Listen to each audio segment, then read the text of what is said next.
À. Ừ.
Ừ.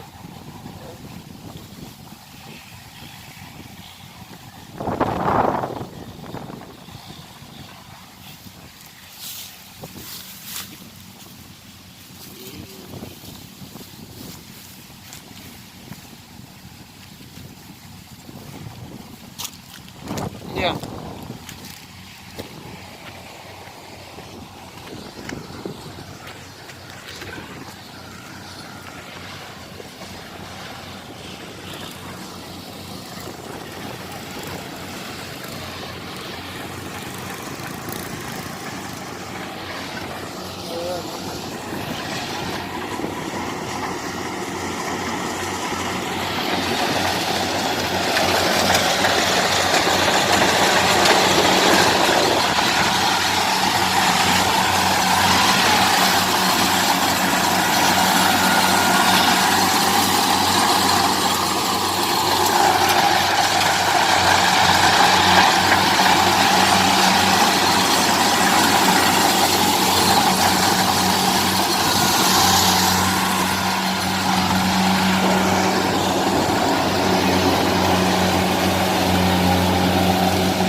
Rồi.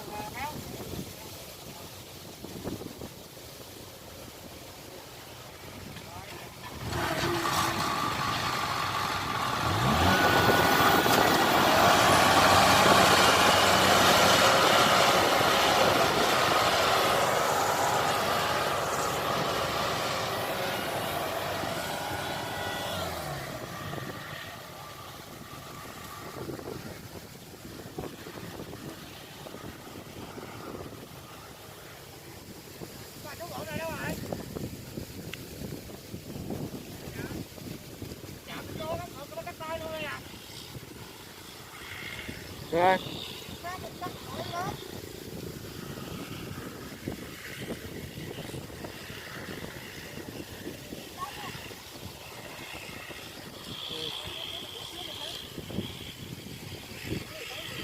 Rồi. Rồi.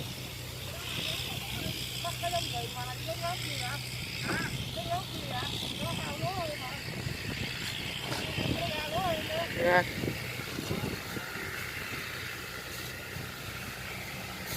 Rồi. Rồi.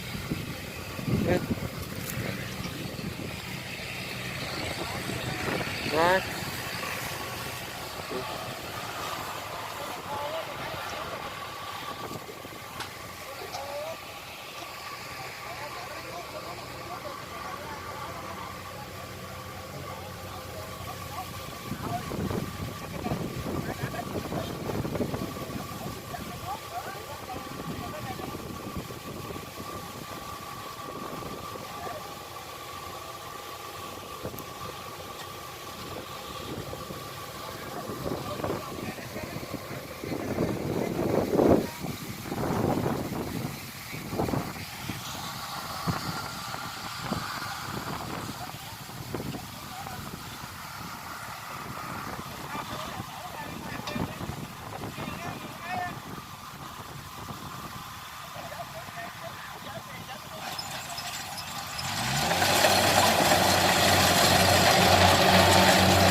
bắt.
Thấy là chọc lại được nhiêu bao?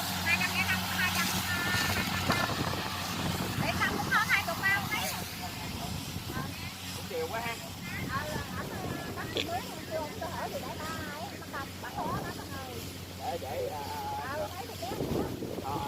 nó kéo từ cổ vô mình.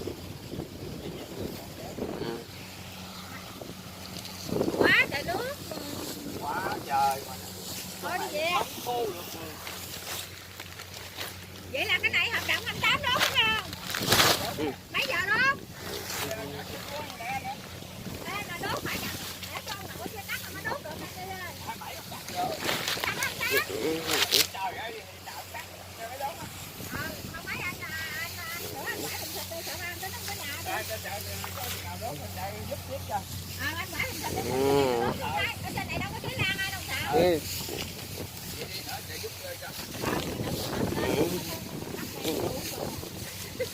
Dạ ông Đậm không biết chừng nào ông cắt nữa. Cần hả? Cần cũng 27 nè em ơi. Vậy ta cắt hết là mình đốt nữa mà.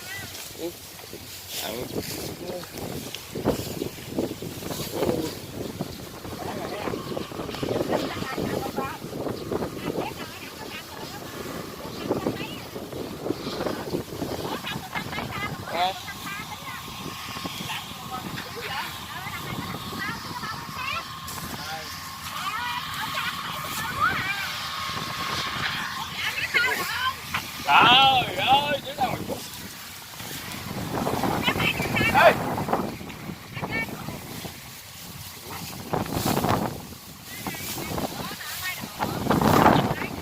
Thì 2-3 bữa cũng được đi. Đây nè.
Rồi dép vậy đâu?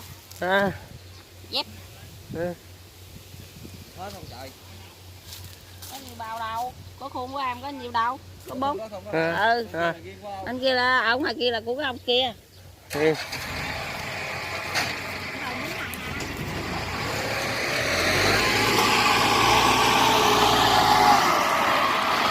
Gì?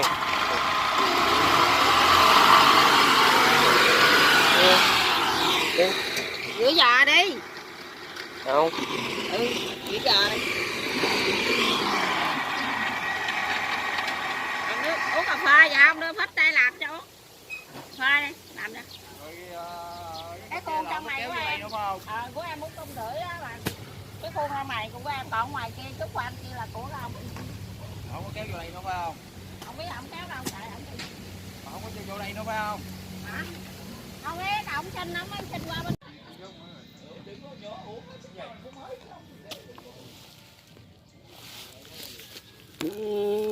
Hai bay đủ má mà bấm không mà lên coi tới cả tới kéo rồi bay nó ra cái sữa bay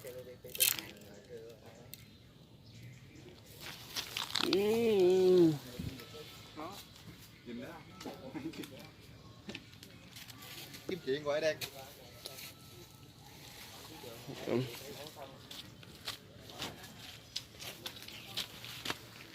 Đem bệnh gì à?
rồi đó, hồi sáng nó bè con móc với ai.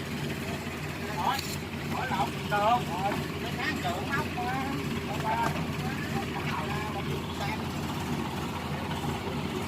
Còn bao nhiêu đủ, mẹ có nhiều đủ là đỡ không ăn cái đủ quá.